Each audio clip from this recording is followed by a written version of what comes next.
BBC दुनिया में आज देखिए, अमेरिका के बिना रूस के आगे कैसे टिक पाएगा यूक्रेन। अमेरिका ने यूक्रेन को दी जा रही सैन्य मदद रोकने का ऐलान किया। यूरोपीय देशों ने कहा यूक्रेन का साथ देते रहेंगे। समझौते के लिए तैयार तो है यूक्रेन के राष्ट्रपति, मगर क्या रूस से सुरक्षा की गारंटी देगा अमेरिका? स्वागत है आपका बीबीसी दुनिया में। मैं हूं सारिका सिंह। जानेंगे अमेरिका के फैसले का यूक्रेन पर क्या पड़ेगा असर, लेकिन पहले हेडलाइंस। সম্পর্ক এত ঘনিষ্ঠ, আমাদের পরস্পরের উপর নির্ভরশীলতা এত বেশি। भारत के साथ रिश्तों पर क्या कहा बांग्लादेश की अंतरिम सरकार के मुख्य सलाहकार मोहम्मद यूनुस ने। दिखाएंगे बीबीसी के साथ एक्सक्लूसिव इंटरव्यू। और किसी के कहने पर नहीं, जाना है तो गाजा छोड़कर अपनी मर्जी से जाएंगे। तबाही के बीच आशियाना संवारने में जुटे फलस्तीनी लोगों ने कहा मंजूर नहीं ट्रंप का प्लान। गाजा से दिखाएंगे खास रिपोर्ट। मेक्सिको, कनाडा और चीन पर लागू हुआ अमेरिका का ट्रैफिक।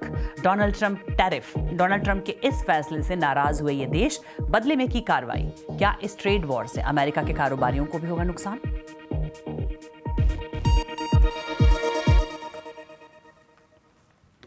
अमेरिका और यूक्रेन में तल्खियां कम होने का नाम नहीं ले रही हैं। यूक्रेन के राष्ट्रपति वोलोदिमिर ज़ेलेंस्की ने लंदन में कहा कि रूस के साथ जंग खत्म होने के आसार नजर नहीं आ रहे। इस पर अमेरिका के राष्ट्रपति डोनाल्ड ट्रंप ने कहा कि ज़ेलेंस्की जंग रोकने के लिए गंभीर नहीं है।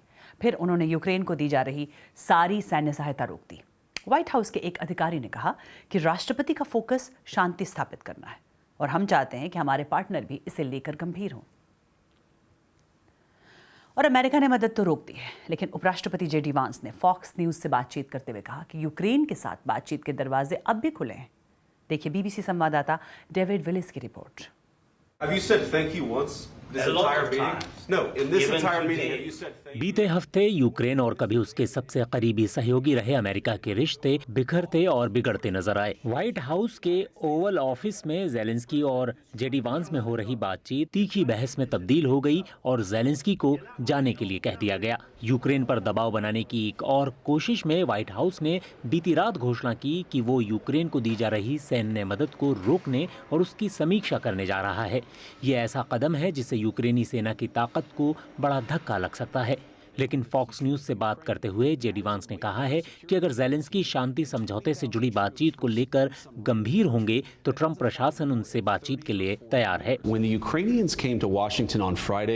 जब शुक्रवार को यूक्रेनी वाशिंगटन आए थे तो अच्छा माहौल रहने वाला था। इससे पहले सार्वजनिक तौर पर बयान दिए जा रहे थे, असहमतियां जताई जा रही थी। तो फिर राष्ट्रपति ने कहा कि आइए बात करते हैं। मंशा थी कि यूक्रेन की सेना और लड़ाकों की बहादुरी सराही जाएगी। मिनरल्स डील पर भी मोहर लगने की योजना थी, जिससे दो चीजें होती। अमेरिकी लोगों को उनके कुछ पैसे वापस मिल जाते और एक संदेश भी जाता कि अमेरिका यूक्रेन की संप्रभुता के लिए खड़ा है। तो योजना तो यही थी कि हम डील साइन करें और फिर शांति समझौते से जुड़ी मुश्किल बातचीत की ओर बढ़े, पर हम तो वहां तक पहुंच ही नहीं पाए। Negotiating peace, we couldn't even get the Ukrainians to a point where they could talk about the peaceful settlement. America ने यूक्रेन को सुरक्षा गारंटी नहीं दी है और राष्ट्रपति ज़ेलेंस्की को लगता है कि डोनाल्ड ट्रंप रूस को फायदा पहुंचाने वाले शांति समझौते की शर्तों के साथ आगे बढ़ना चाहते हैं। बाइडेन प्रशासन के दौरान अमेरिकी राष्ट्रीय सुरक्षा सलाहकार रहे माइकल कारपेंटर कहते हैं कि ट्रंप प्रशासन का फैसला हैरान करता है। जो सहायता यूक्रेन को रूस के क्रूर और घातक हमलों से बचने, अपनी मातृभूमि की रक्षा करने के लिए जरूरी है, उसे रोकने का फैसला चौंकाने वाला है। It's astonishing that the United States would be doing this. बीते वीकेंड पर लंदन में हुई एक बैठक में यूरोप के नेताओं ने यूक्रेन को मदद देना जारी रखने की बात कही है, लेकिन यूक्रेन को अभी जो मदद मिल रही है उसका आधा हिस्सा ही यूरोप से आता है, जबकि बाकी का आधा हिस्सा अमेरिका देता है। राष्ट्रपति ज़ेलेंस्की शुक्रवार को यूक्रेन के खनिज भंडारों में अमेरिका को हिस्सा देने वाले समझौते पर दस्तखत किए बिना ही व्हाइट हाउस से चले गए थे और माना जा रहा है कि कोई अहम समझौता होगा तो इसमें भी यही मुख्य बिंदु रहने वाला है। ट्रंप ने भी कहा है कि समझौते की गुंजाइश बनी हुई है और हो सकता है कि अमेरिकी संसद में अपने संबोधन में वो इस बारे में कुछ और जानकारी दें। बीबीसी संवाददाता डेविड विलिस की रिपोर्ट। रूस ने अमेरिका के इस कदम का स्वागत किया है। वहीं यूरोपियन कमीशन ने कहा है कि रक्षा बजट बढ़ाने की कोशिश हो रही है, लेकिन क्या यूरोपीय संघ अमेरिका की तरफ से मिलने वाली मदद की भरपाई कर सकेगा? एक बार आंकड़ों पर नजर डालते हैं।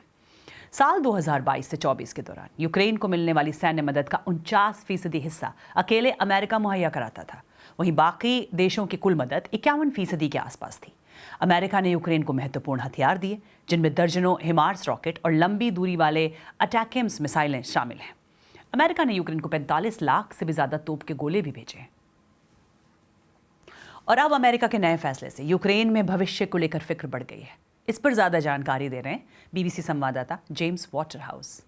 The last time this happened, when American aid was slowed by पिछली बार जब अमेरिकी कांग्रेस में बने गतिरोध की वजह से अमेरिका से मिलने वाली मदद की रफ्तार धीमी हुई थी, तब राष्ट्रपति जेलेंस्की ने कहा था कि यूक्रेन को कई जिंदगियां और जमीन गंवानी पड़ी थी।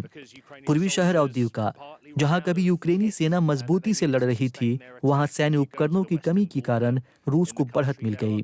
फिर पश्चिमी सीमा में भी ये मदद जरूरी है।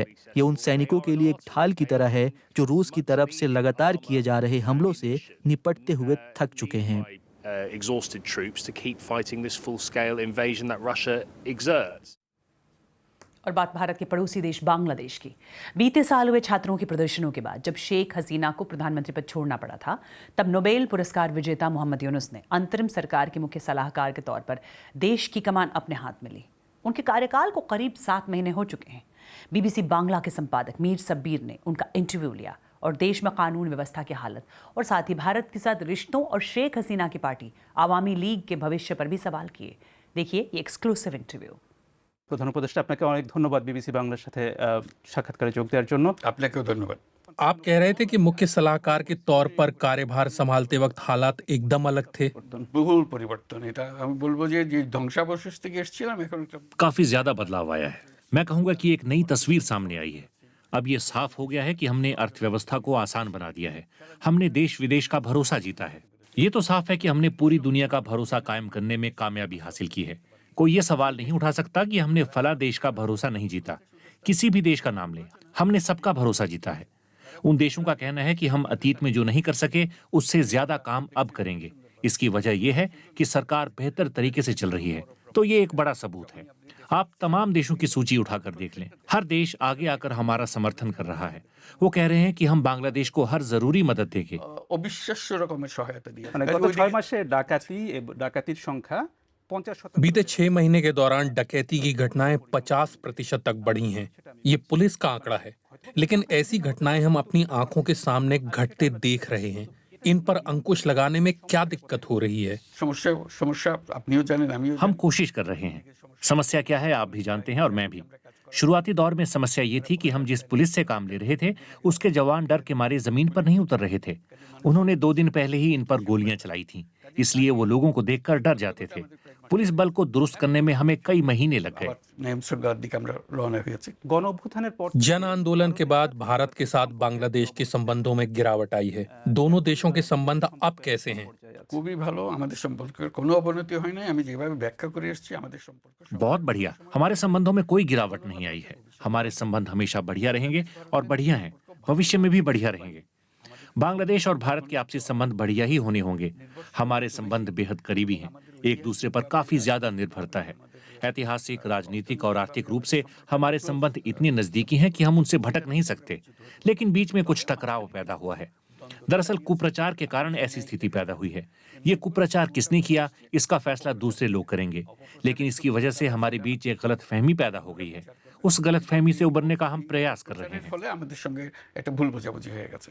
সেই ভুল বোঝাবুঝি থেকে আমরা উত্তরণ করার চেষ্টা করছি, কিন্তু আমরা মূল সম্পর্কের মধ্যে কোনো क्या भारत सरकार के साथ आपका सीधा संपर्क है? हमेशा संपर्क होता है। वहाँ की सरकार के प्रतिनिधि यहाँ आ रहे हैं, हमारे लोग वहाँ जा रहे हैं। प्रधानमंत्री नरेंद्र मोदी के साथ पिछले हफ्ते ही मेरी बातचीत हुई है। মানে এই বিষয়ে আপনার क्या आवामी लीग पर पाबंदी लगाई जाएगी? क्या ये राजनीति करेगी या चुनाव में हिस्सा लेगी? আমি অত ডিটেলসে যাচ্ছি না। আমার বরাবরের পজিশন সেটা হলো যে मैं इतने विस्तार में नहीं जाना चाहता। शुरू से ही मेरी सोच रही है कि हम सब इस देश के नागरिक हैं। इस देश पर हमारा बराबर का अधिकार है। हम लोग भाई भाई हैं। हमें मिलकर इस देश को बचाना होगा और आगे बढ़ना होगा। इसलिए जो भी फैसला होगा सब मिलकर करेंगे। इस देश में किसी का अधिकार नहीं छीना जा सकता, लेकिन जिसने अन्याय किया है उस पर विचार किया जाना चाहिए। न्याय जरूरी है, बस इतना ही। বিচার হওয়া উচিত, তার বিচার হতে হবে, এটুকুই শুধু। बांग्लादेश में 7 महीने से देश का जिम्मा संभाल रही अंतरिम सरकार ने कहा है कि इस साल के आखिर तक या अगले साल देश में चुनाव भी कराए जाएंगे। लेकिन इस बीच पिछले कुछ महीने कैसे रहे और वहां के लोगों को सरकार से क्या उम्मीदें हैं, जानने के लिए बीबीसी की टीम बांग्लादेश की राजधानी ढाका और कॉक्स बाजार पहुंची। देखिए बीबीसी संवाददाता जुगिल पुरोहित और देबलिन रॉय की रिपोर्ट। सरकारों के बयान, राजनीतिक दलों की योजनाएं और नेताओं की घोषणाएं, ये आप और हम तक किसी न किसी तरीके से तो पहुंच ही जाती है, लेकिन लोगों के मन में क्या है ये जानना इतना आसान नहीं है, लेकिन कोशिश तो करनी चाहिए।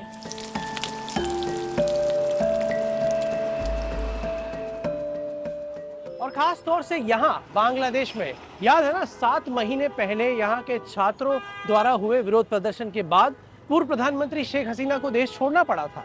तब से यहाँ पर एक अंतरिम सरकार काम कर रही है, उसके बारे में लोग क्या सोचते हैं। और अभी कुछ महीनों के बाद तो यहाँ चुनाव भी होने वाले हैं, तो आइए चलते हैं लोगों से बातचीत करने।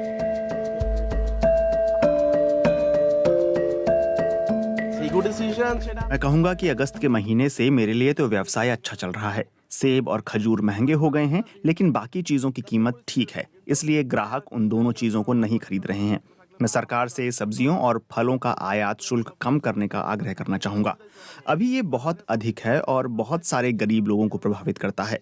हाँ, यहाँ कानून व्यवस्था की स्थिति ठीक नहीं है, लेकिन हम बड़ी आबादी वाला एक बड़ा देश हैं, इसलिए हमें सरकार को समय देना होगा। इतने विरोध होते रहते हैं आए दिन। मुझे नहीं लगता कि इनसे किसी मामले को सुधारने में मदद मिल रही है।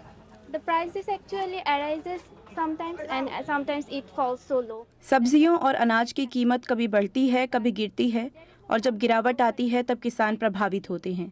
ऐसा करने वाले बिचौलियों पर पहले बेहतर नियंत्रण की ज़रूरत है। कुल मिलाकर मुझे लगता है कि स्थिति उतनी नहीं बदली है। लगभग सब कुछ पहले जैसा ही है, सिर्फ चेहरे बदले हैं, सिस्टम नहीं बदला। लेकिन हमें ये भी समझना होगा कि चीज़ों में काफ़ी सुधार की ज़रूरत है, और हम 6 महीने में चीज़ों में भारी बदलाव की उम्मीद नहीं कर सकते। अगस्त के आसपास हिंसा और प्रदर्शनों के चलते हमें हमारी दोनों दुकानें बंद करनी पड़ी थीं, लेकिन अंतरिम सरकार के आने के बाद यहाँ पर्यटकों की बाढ़ आ गई। हाल के दिनों में हमारी दुकानों में जम के खरीदारी हुई। जिन छात्रों ने हमें आज़ादी दिलाई, बहुत अच्छा हुआ कि इन्होंने अपनी एक नई पार्टी बनाई है। पहले हमारे पास बोलने की आज़ादी नहीं थी, हम व्यापारी डरे हुए थे, लेकिन अब हम डरने वाले नहीं हैं।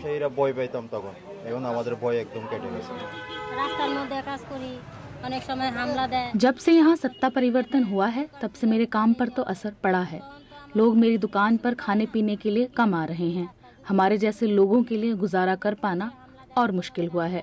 मैं अकेले घर चलाती हूँ और अपने 3 बच्चों के पालन पोषण और पढ़ाई की जिम्मेदारी उठाती हूँ। अगर राजनीतिक बदलाव के बाद हमारे स्तर पर बदलाव नहीं आता है तो ये कैसा बदलाव है? बाजार लगभग खाली है, लोगों की आय पर असर पड़ा है और वो खरीदारी करने नहीं आ रहे हैं। कीमतें भी बढ़ गई हैं। रमज़ान है और लोगों के पास खर्च करने के लिए ज़्यादा पैसे हैं नहीं। नई सरकार के बारे में आप बताएं कि क्या बदलाव हुआ है। हो सकता है हालात पहले से भी बदतर हों। सुरक्षा की स्थिति को देखिए, लूटपाट हो रही है और सरकार की तरफ से कोई नियंत्रण नहीं है। हमें चुनाव की चिंता नहीं है, कोई भी जीते, हम सिर्फ देश को अच्छे से चलाने के हित में हैं। ऐसा लगता है कि देश में हर जगह बहुत अराजकता है, लेकिन कॉक्स बाजार में हालात ठीक हैं। लेकिन मैं नहीं जानता कि भविष्य में क्या होगा। आने वाले चुनाव में सरकार किसी की भी आए, हम बस सुरक्षा और संरक्षा चाहते हैं। चाहे मुस्लिम हो, ईसाई हो, हिंदू हो या बौद्ध हो या कोई भी, हम सभी लोग शांति चाहते हैं। और अब बात मिडिल ईस्ट की। गजा का भविष्य कैसा हो, इसे लेकर योजनाएं बनाई जा रही हैं। अरब मुल्कों के नेता मिस्र की राजधानी काहिरा में एक बैठक कर रहे हैं। अमेरिकी राष्ट्रपति डोनाल्ड ट्रंप ने जब से कहा है कि वो गजा को अमेरिका के कंट्रोल में लेकर 10 लाख से ज़्यादा फ़लस्तीनियों को विस्थापित कर गजा की सूरत बदल देंगे, इसे मध्य पूर्व की एक बेहतरीन जगह बना देंगे। इसके बाद अरब देशों पर इसका विकल्प तैयार करने का दबाव बढ़ा है। लेकिन जब सभी गजा को लेकर योजनाएं बना रहे हैं तो गजा के लोग क्या कह रहे हैं, देखिए बीबीसी संवाददाता पॉल एडम्स की रिपोर्ट। इस मलबे से घर कैसे बना सकते हैं? जब दुनिया गजा के भविष्य पर चर्चा कर रही है, तब अपनी जिंदगी को नए सिरे से शुरू करने के लिए जबालिया लौटे लोग इस सोच में डूबे हैं कि आगे क्या होगा, शांति या फिर वही जंग।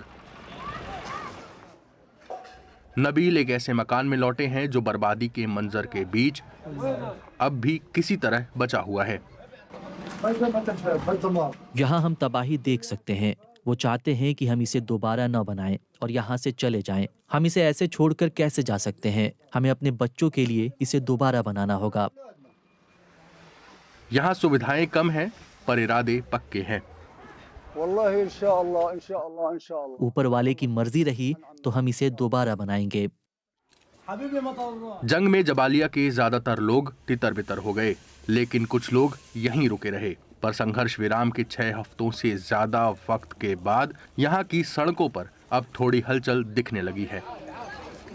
मारवान और लैला यहाँ अपने कुछ पोते पोतियों के साथ हैं। इन परिवारों ने इस जगह की तरह ही कई जख्म झेले हैं। ये सब बहुत मुश्किल है। यहाँ न पानी है, न बिजली है, न जिंदगी है। हमें बहुत दूर से बाल्टी में पानी लेकर आना पड़ता है। सीढ़ियाँ चढ़नी होती हैं और हर तरफ गंदगी। यहाँ खाना तक नहीं है। मैं यहाँ 1 मिनट के लिए भी नहीं रहना चाहता। कभी यहाँ मेरी अच्छी जिंदगी हुआ करती थी, पर अब ये जहन्नुम है। खुद से कोई जगह छोड़ने और किसी जगह को छोड़कर जाने के लिए कहने में फर्क होता है, और गजा के लोग जिद्दी माने जाते हैं। ट्रम्प चाहते हैं कि हम जाएं। मैं नहीं जाऊंगी। मैं अपनी मर्जी से जाना चाहती हूँ। मैं उनके कहने से नहीं जाऊंगी। डोनाल्ड ट्रंप के अजीबोगरीब प्रस्ताव के बाद अरब नेता गजा के भविष्य पर अपनी योजनाओं पर चर्चा कर रहे हैं। इसमें पुनर्निर्माण के लिए अरबों डॉलर देना, हमास को हर भूमिका से दूर करना और नागरिकों को कहीं और न भेजना शामिल है। दक्षिणी गजा से वापस आई सना इस खबर से खुश हैं। वो अब भी अपने ड्रेस मेकिंग बिजनेस को दोबारा शुरू करना चाहती हैं। मुझे ये जगह बहुत पसंद है। मैं मरने तक इस जगह को नहीं छोड़ूंगी। लोग मुझसे पूछते हैं कि मैं यहाँ क्यों रुकना चाहती हूँ। मैं उनसे कहती हूँ कि मुझे सचमुच नहीं पता। जबालिया उथल पुथल और एक नए भविष्य के बीच फंसा हुआ है। इसकी किस्मत दूर के देशों में बैठे राजनेताओं के हाथों में है, और बंदूकधारी अभी भी गजा में कहीं लोगों को बंधक बनाए हुए हैं। बीबीसी संवाददाता पॉल एडम्स की रिपोर्ट। और आज से कनाडा, मेक्सिको और चीन पर अमेरिका के नए टैरिफ लागू हो गए हैं। चीन और कनाडा ने इस पर नाराजगी जताई है। बड़े ट्रेड वॉर की आशंका को देखते हुए अमेरिकी और एशियाई स्टॉक मार्केट में गिरावट भी देखने को मिली है। अब मेक्सिको और कनाडा से आयात होने वाला सामान जब अमेरिका आएगा तो उस पर 25% टैरिफ यानी आयात शुल्क लगेगा, और चीन से आने वाले सामान पर तो 2 गुना यानी 20% टैरिफ लगेगा, जो पहले 10% ही था। और अमेरिका के राष्ट्रपति डोनाल्ड ट्रंप ने कहा है कि वो अमेरिका आने वाले सामान पर टैरिफ इसलिए लगा रहे हैं क्योंकि ये देश अपने यहाँ से अवैध नशीली चीज़ें और अवैध प्रवासियों को आने से नहीं रोक रहे हैं। उनका कहना है कि अमेरिका के कारोबारी हितों को बचाने और व्यापार में असंतुलन को ठीक करने के लिए ये कदम उठाया गया है। और कनाडा और चीन ने भी अमेरिका से आने वाले सामान पर टैरिफ लगा दिया है, और मेक्सिको ने कहा है कि उसकी अपनी योजना है। इसी वजह से अंदेशा बन रहा है कि कहीं दुनिया में खुलकर कारोबारी जंग तो नहीं शुरू हो जाएगी। चीन ने इस ट्रैफिक को लेकर और क्या चल रहा है, इस पर जानकारी दे रही हैं बीबीसी संवाददाता लॉरा बेकर। आज चीन के वित्त मंत्रालय ने कहा कि चीन अमेरिका से आने वाले कृषि उत्पादों पर टैरिफ लगाएगा, जैसे मक्का, गेहूं और चिकन जैसी चीजों पर 15% टैक्स और सोयाबीन जैसी चीजों पर 10% टैक्स लगेगा। इसका असर अमेरिका के किसानों पर पड़ेगा। ये वही लोग हैं जिन पर अमेरिका और चीन के बीच हुए पिछले कारोबारी जंग का भी असर पड़ा था। लेकिन यहाँ एक ध्यान देने वाली बात ये भी है कि चीन ने बातचीत के दरवाजे अभी भी खोले हुए हैं। और दुनिया में कई जगहों पर चल रहा है कार्निवल का मौसम। ब्राजील में भी कार्निवल चल रहा है। वहाँ साओ कैटानो डी ओडिवेलेस शहर में लोग इस तरह तैयार होकर सड़कों पर उतरे। इनमें अमेज़न के जंगलों में रहने वाले मूल निवासी भी शरीक होते हैं। और ग्रीस के शहर ग्लैक्सिडी में होली जैसे रंग दिखे। यहाँ लोग रंगीन आटे से एक दूसरे को रंगते हुए दिखे। इसके साथ ही ग्रीस में कार्निवल खत्म हो जाता है। इसे देखने दूर दूर से लोग आते हैं। और कार्यक्रम को लेकर आप मुझे फीडबैक दे सकते हैं। एक्स पर मेरा हैंडल है @BBC सारिका। आज के लिए इतना है।